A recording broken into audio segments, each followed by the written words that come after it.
Welcome back. We're working on now section 2.2, really focus on this derivative as a function. And if you remember the last pre-section video from 2.1 that I did, I got started on this idea. It's 2.2 really goes into this derivative as a function idea, f prime of x, in great detail by using the definition of derivative. Just to remind ourselves, there are actually three different little formulas you have for the derivative. To find the derivative or the slope of a tangent line at a particular point, f prime of a, you pick a, we can either use the limit as h goes to 0 of f of a plus h minus f of x over h, or we can use the formula f prime of a is equal to the limit as x approaches a of f of x minus f of a over x minus a. These two formulas will give you the same thing. It'll give you f prime of a particular number, which will actually be a numerical value. And that numerical value is going to be the slope of a tangent line when x equals a. So these give you the direct slope of a tangent line at a particular point A that you plugged in originally. But then, as we talked about a little bit last time, this definition of derivative, replacing a with x, you got f prime of x, which is equal to the limit as h goes to 0 of f of x plus h minus f of x over h, this difference quotient here. This is the guy, when they ask you to find the derivative by using the definition of derivative, this is the guy you're going to use. Pure memorization on the formula. F prime of x equals the limit as h goes to 0 of f of x plus h minus f of x all over h. Let's take a look at this first example. So I have several examples, so this is going to be a little bit longer problem because I'm trying to show you the algebra here in terms of a video. So f of x is equal to 2x squared plus 8x minus 2. We want to use the definition derivative. First thing you should always do is write the definition derivative down. F prime of x is equal to the limit as h approaches 0 of f of x plus h minus f of x all over h. Now, a couple of things. We were given f of x. F of x is equal to 2x squared plus 8x minus 2. Okay. Now underneath that, we need to calculate what f of x plus h is going to be. But it's standard functional notation. Whatever's inside the parentheses is what I'm going to plug in for x on my original f of x function. So this is 2 times x plus h squared plus 8 times x plus h minus 2. So now I'm plugging it into my derivative formula. F prime of x is equal to the limit as h goes to 0 of f of x plus h, which is 2 times x plus h squared plus 8 times x plus h minus 2 minus f of x. Notice the wonderful use of parentheses around these guys. So this is 2x squared plus 8x minus 2 all over h. So now I'm going to clean this up. Now here comes all that beautiful algebra skills. So this is equal to, so f prime of x is equal to the limit as h goes to 0. Remember, each step you got to write the word that limit as h goes to 0 up until the point that I actually plug in h is 0. If I plug it in right now, you're going to get the classic 0 over 0. I'm trying to do some algebra and cleaning up the algebra and be able to cancel these h's out. So cleaning up this algebra, how do I clean this guy up? Well, this will be 2 times. And when I do x plus h quantity squared, I'm going to FOIL this guy out. This will be x squared plus 2xh plus h squared. This one I'm going to distribute the 8. That'll be plus 8x plus 8h minus 2. And this negative I'm going to distribute throughout my function. So these parentheses are very important when you do that minus f of x. Don't forget to put the parentheses around it. That reminds you to distribute the negative. That'll be minus 2x squared. Minus 2 there. It'll be this one. Minus 2x squared minus xh plus 2 all over h. Now, here we go. I'm going to take this 2 and distribute one more time. Again, cleaning this guy up. So f prime of x would be the limit as h goes to 0 of 2x squared plus 4xh plus 2h squared plus 8x plus 8h minus 2 minus 2x squared minus 8x plus 2 all over h. So I took my sledgehammer and I beat this thing up to get in a bunch of terms. Now, if I do this right, half these terms should cancel. The plus 2 and the minus 2 cancel. The positive 2x squared, the minus 2x squared cancel. The positive 8x, the minus 8x cancels. This whole back term completely cancels. What are you left with? You're left with f prime of x is equal to the limit as h goes to 0 of 4xh plus 2h squared plus 8h all over h. Now remember, the ultimate goal with this definition of derivative is to cancel out these h's. So notice you have an h in common in all the numerator there. So I want to factor out the h because only through strict multiplication and division do things cancel. So this is equal to the limit as h goes to 0 of h times 4x plus 2h plus 8 divided by h. Now the h's end up canceling. So now my derivative is equal to the limit as h goes to 0 of 4x plus 2h plus 8. Now, once you cancel out the h's, then you make h go to 0. And 2 times 0 is 0, so this term goes away. You're left with 4x plus 8. Therefore, your derivative is equal to 4x plus h plus 8. And there's my answer. And again, this formula is very useful because if I wanted to know what the slope of the tangent line is when x is 2, I just plug in 2. If I want to know what the slope of the tangent line is when x equals -1, I just take my derivative formula and plug in x is -1. Now, this is a lot of work, and the other problems are going to be just as detailed in terms of work. This is using the definition of derivative to be able to do this problem. Now, later on, aka the next section, we are going to show you guys there's a faster way of doing this particular stuff, but it actually kind of the key to math is noticing a pattern, and the great masters of mathematics before you have noticed a pattern on how to take derivative, so you can actually go from the question right to the answer if you know what the pattern is. However, that doesn't show the mathematics behind this particular problem. And if we give you a problem where it says use the definition of derivative to be able to calculate the derivative, and you do a kind of a shortcut fancy way of doing this type of thing, you're going to get even more points taken off for that. You must use the definition of derivative. We want to see your algebra abilities to actually do these type of problems. So it is very important that you guys show us the algebra. So let's do some more problems on this. So here's another problem right here. Because each different kind of problem we're going to do is going to require a different kind of algebra trick. So here we go. G of x is equal to 2 times the square root of x plus 9. Same directions. Use the definition of derivative to find the derivative of this guy. So g prime of x by definition would be the limit as h goes to 0 of g of x plus h minus g of x all over h. So it's the same formula. I'm just writing g's in there instead of f's. So here we go. Now, first thing we've got to do here is we've got to copy down our function. G of x is equal to 2 times the square root of x plus 9. G of x plus h would be 2 times the square root of x plus h plus 9. All I did was replace the x with x plus h. So now my derivative, my formula, would be the limit as h goes to 0 of 2 times the square root of x plus h plus 9, g of x plus h, minus g of x, which is 2 times the square root of x plus 9, all over h. Now we want to clean this guy up, so this will be equal to the limit, keep writing word limit until we actually plug in h is 0. Limit as h goes to 0 of 2 times the square root of x plus h plus 9, because there's nothing more I can do with that, I'm just dropping the parentheses, but this negative is going to distribute, minus 2 square root of x minus 9 all over h. At least something's got to cancel. Well, here the 9's do. Plus 9 minus 9 cancels.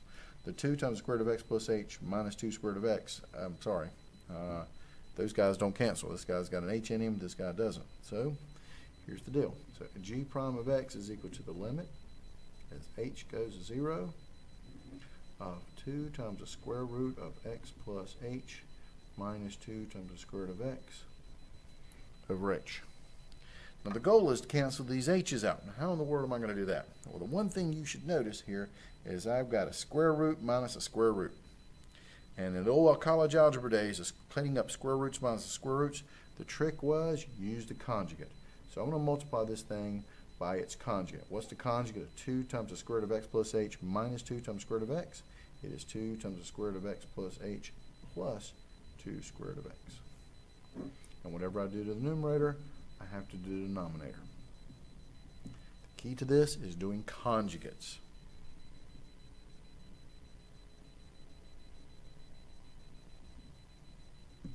Okay, conjugates, change the sign. All right, so here we go. Now, I'm going to clean this guy up. With conjugate pairs, you always want to full those guys out. Non-conjugate pair stuff, leave in factored form. So, these two terms are conjugate, so I'm going to full this thing out.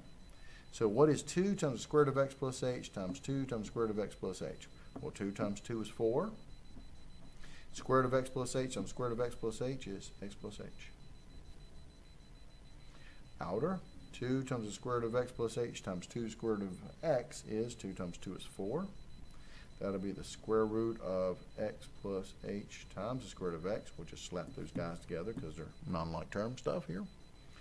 Now, inner, multiply negative 2 square root of x times 2 square root of x plus h. Well, negative 2 times positive 2 is a negative 4. Square root of x times square root of x plus h is the square root of x plus h times square root of x. And then last, what is negative 2 square root of x times 2 square root of x? Well, negative 2 times positive 2 is a negative 4. And square root of x times square root of x is just x. Now, this is non-conjugate stuff down here, so I'm going to leave it h times 2 square root of x plus h plus 2 square root of x. Leave it in factored form. I don't want to distribute that h. Now, if you'll notice in conjugate pair stuff, the outer inner always cancel, so you don't even have to write that term down. But I do want to clean this guy up, so I'm going to distribute. So this would be equal to the limit, as h goes to 0, of 4x plus 4h minus 4x all over h times 2 square root of x plus h plus 2 square root of x's. Let me get it back in the screen here. Okay. All I did was distribute the 4. And I got 4x plus 4h minus 4x, and you'll notice that the 4x and the minus 4x cancel. So all that work to get that stuff to cancel. So this is going to leave me with g prime of x is equal to the limit as h goes to 0 of 4h over h times 2 times the square root of x plus h plus 2 square root of x. But no, the reason why I want to leave this non-conjugate multiplication factored is because, remember, the ultimate goal is to cancel this h out. And it cancels through strict multiplication division. So now the way I have it written up, 4 times h over h times 2 square root of x plus h plus 2 square root of x. The h's cancel. So this is equal to the limit as h goes to 0 of 4 over 2 square root of x plus h plus 2 square root of x. But notice that the h's cancel. And once you cancel the h's, now you make h go to 0. So this gives you 4 over 2 square root of x plus 2 square root of x. Notice once I plug in h is 0, I don't write limit anymore. And what's 2 square root of x plus 2 square root of x? This is 4 over 4 square root of x. And you should always clean up your answer. 4 divided by 4 cancels, so you're left with 1 over the square root of x. So g prime of x is actually equal to 1 over the square root of x. That is my solution for this problem. Okay, but again, it's about the details, showing your work in terms of using the definition of derivative. So you'll notice first one I did was a polynomial. The second one I did was a a radical. And the third one I'm going to do here is a fraction. So let's take a look at this guy. So I'll draw my little line in here so you guys can see this.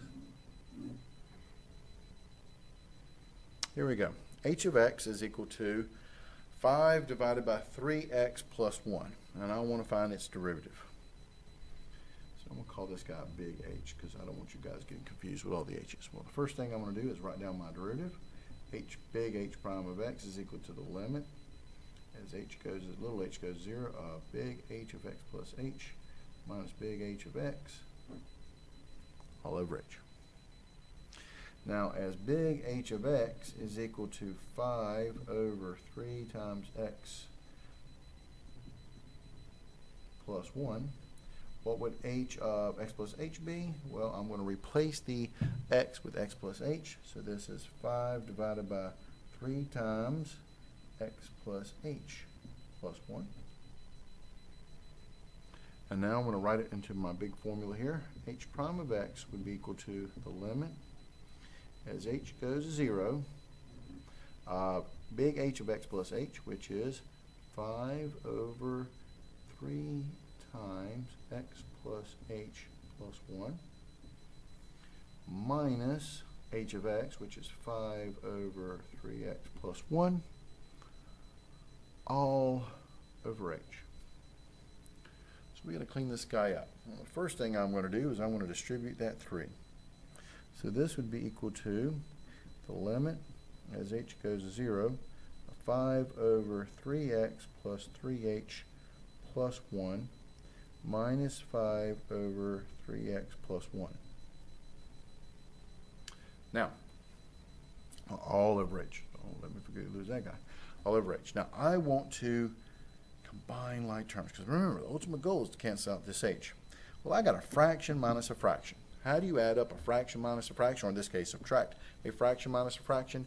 You got to have a common denominator. So, h prime of x is equal to the limit as h goes to 0 of common denominator. Well, what would my common denominator be? So I'm trying not to skip any steps on this stuff. That's why it takes so long. Common denominator, well, I got 3x plus 3h plus 1, and I got a 3x plus 1. Well, we need a common denominator. Just slap your two denominators together. This will be 3x plus 3h plus 1 times 3x plus 1. 3x plus 3h plus 1 times 3x plus 1. Now, what did I do to this denominator to get this one? Whatever I do to the denominator, I got to do to the numerator. I multiplied it by 3x plus 1. So I'll multiply the top by 3x plus 1. What do I do to this 5 and this fraction to get the common denominator?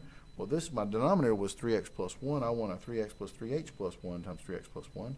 So I multiplied by 3x plus 3h plus 1. So whatever I do to the bottom, I got to do to the top.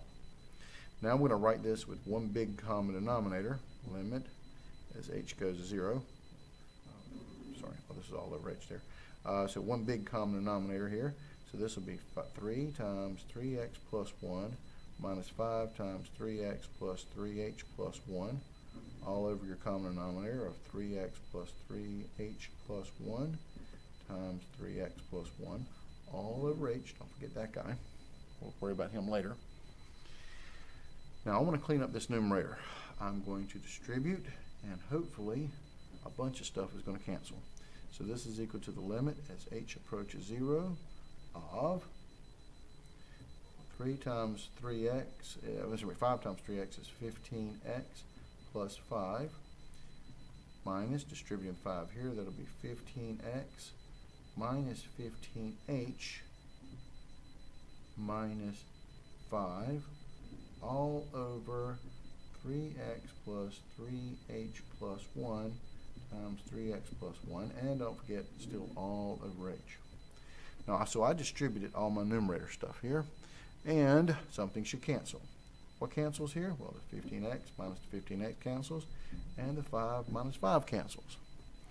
So here's my derivative. Big H prime of x is the limit as h goes to 0 of, I'm left with a minus 15h in the numerator divided by 3x plus 3h plus 1 times 3x plus 1 all over h. So all this work is just to get a common denominator, so I got a big fraction over h. Now this, what I really did was turn all that numerator into one big fraction. So if you remember way back when, I had fraction minus a fraction. So all this algebra is nothing but getting one big fraction out of this guy.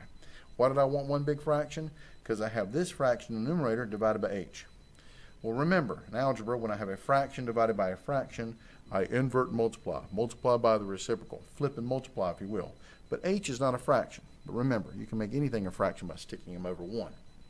So now I'm going to invert and multiply. So this is the limit as h approaches 0 of negative 15h over 3x plus 3h plus 1 times 3x plus 1 times, inverting, multiplying, 1 over h. Strict multiplication division, the h's cancel. That's the goal. Cancel the h's. And once you cancel the h's, you're left with this. This is equal to the limit as h approaches 0 of negative 15 over 3x plus 3h plus 1 times 3x plus 1. And once you cancel the h's, now you make h go to 0, and 3 times 0 is 0, so that 3h term goes away, and you're left with 3x plus 1 times 3x plus 1 in the denominator, which ends up giving you this, negative 15 over 3x plus 1 times 3x plus 1 is 3x plus 1 squared. And there's my derivative. So therefore, 3 dots in mathematics means therefore, big H prime of x is equal to negative 15 over 3x plus 1 squared. And there's my derivative formula. And again, the purpose of the derivative formula is anytime you need a slope of a tangent line at a particular point, all you got to do is plug in that point into your h prime of x, your derivative function. Now, continuing on with this, there's just a few more concepts here, but your teacher, again, will go into great detail about these. One is the concept, a new word called differentiability, being differentiable. Differentiable means you can take the derivative. So f of x is differentiable at a if f prime of a exists. You can actually take the derivative and plug in a. But because not every point you can plug into a derivative here. F of x is differentiable on an interval a to b if it is differentiable at on every point in the interval between a and b. So we talk about differentiable functions, which means there's a interval of points that you can plug into your derivative, which actually makes the derivative work. So we're talking about the ability to take a derivative and plug in numbers into it. Okay? Theorem. If f is differentiable at a, then f is continuous at a. So if it's differentiable at a, it's going to be continuous at a. So there's a nice connection between these two guys, but it doesn't go the other way. Differentiable implies continuity or being continuous, but being continuous doesn't always mean it's going to be differentiable. And here's some examples of that. That's what this is all about. There are certain points that you can't take, the derivative doesn't exist on a particular function. So we're going for the graph here.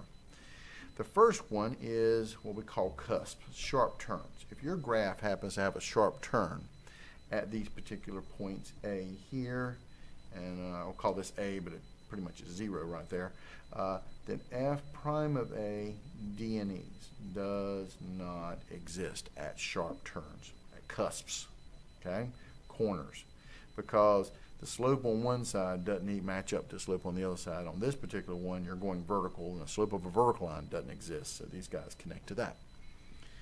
Other places, well, any point where you have a point of discontinuity, the derivative, once again, at that particular point, D and E, does not exist, okay? Because the function doesn't even exist there. Well, it may exist here as a dot, but there's a break in the graph, so the slope from the left doesn't always match up to the slope on the right. So at breaking points, the derivative does not exist because the function, I've got a vertical line here, function doesn't even exist there. Here it exists with this dot, but there's a break here, so the left doesn't match up with the right. So we say the derivative does not exist. And at any vertical tangent lines, because vertical lines have no slope, here at these particular points A, the derivative once again does not exist. So vertical lines, breaking points, and cusps, sharp turns, are places where the derivative does not exist at.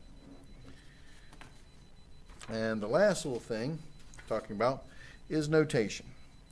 Historically, calculus was invented by Sir Isaac Newton, but also by a gentleman by the name of Leibniz. And one was German, Leibniz was German, and Newton was English, and they pretty much discovered this stuff about the same time. And because one was in Germany, he used a particular type of notation. The other one was in England, he used a different type of notation. So you're fortunate enough to have to know both types of notation. So our classic notation is this prime notation. Throwing a prime on a particular function tells me I got a derivative.